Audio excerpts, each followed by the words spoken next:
Nakikita na nga dapat itong si Darius at itong si Lucy.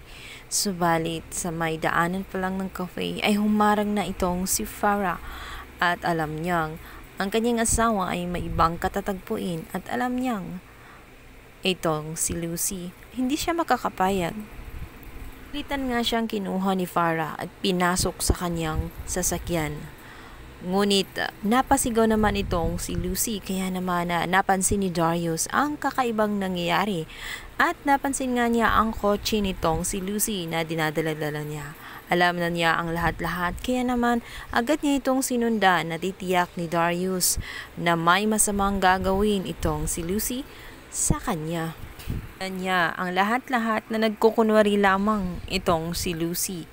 At ang totoo niyang asawa ay walang iba kundi ito ngang nasa katauhan ni Farah.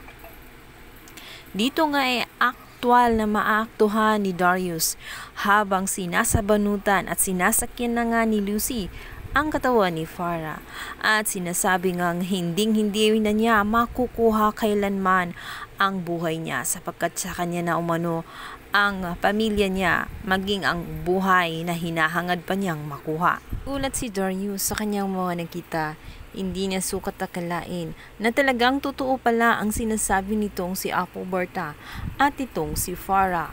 Kumpirmado na nga dahil dinig na dinig niya mula sa mga sinasabi nitong si Lucy. Tangkita nga ni Darius ang kasamaan ni Farah sa katawan ng kanyang asawa.